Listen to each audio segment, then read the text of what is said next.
Magandang araw mga kabalikat! Ako si Doc Gail Lango at ito ang numero 1 alaga, ang inyong kaagapay sa matagumpay at responsableng pagbababoyan sa mga pangkaraniwang magbababoy sa ating komunidad.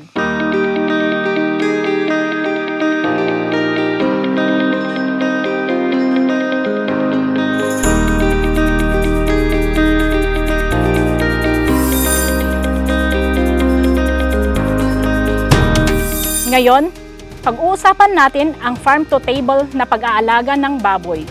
Isang sistemang akma para sa may mga maliit na babuyan kung saan pinapanatili natin ang sustainable, lokal at ethical na pamamaraan ng pag-aalaga ng baboy hanggang sa paghahain ng ligtas na pork product sa ating hapagkainan. Para sa ating small hog raisers, ito ang tamang paraan para umasenso na hindi kailangang gumastos ng malaki.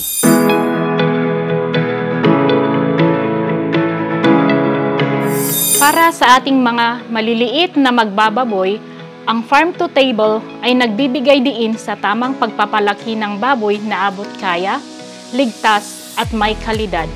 Hindi mo kailangang magkaroon ng malaking babuyan para makapag-produce ng dekalidad na karne.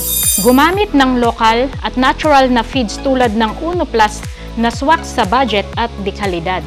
May nutrisyon na nakakatulong upang mapaganda ang kalidad ng karne.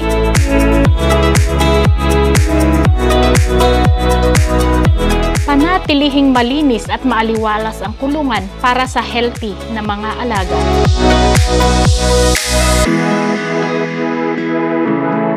Sundin ang biosecurity practices kahit sa maliit na espasyo.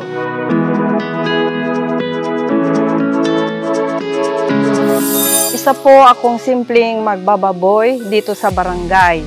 Noong una, ang dami po naming gamit na iba't ibang klase ng feeds.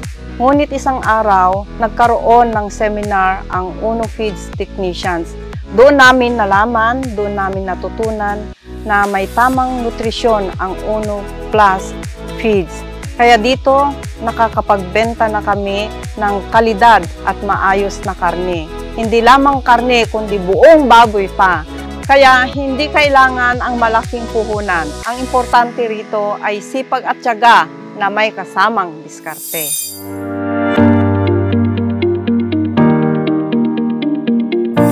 Ang transparency at traceability ay para din sa maliliit na magbababoy. Hindi kailangang high-tech agad. Ang mahalaga, may maayos kang talaan at malinaw ang proseso mo sa pagpapalaki. Gumamit ng simpleng logbook para itala ang edad, pakain at kalagayan ng baboy.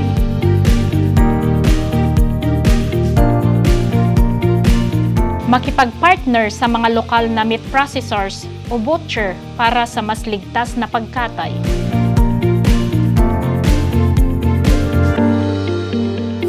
Kung magagawa lang ng mga hog raisers ang tamang proseso ng pag-aalaga ng baboy, tiyak na magkakaroon ng magandang kalidad ng karne.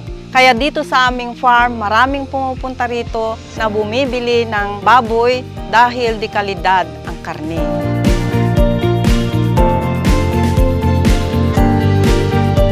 Maraming salamat mga kabalikat.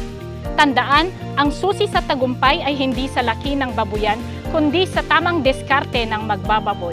Sa Uno Plus Feeds, suportado natin ang mga hog raisers na nais umasenso sa kanilang sariling pamamaraan.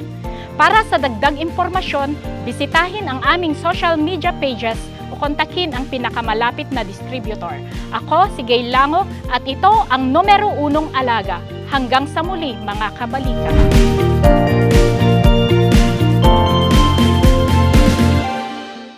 Ang ating numero 1 tip for today. Habang patuloy ang tag-ulan, asikasuhin din ang mga feed sa babuyan. Siguraduhin nasa lugar na hindi mababasa ang mga ito para hindi sila masira at magdulot pa ng sakit sa mga baboy nyo. At yan ang ating numero 1 tip for today.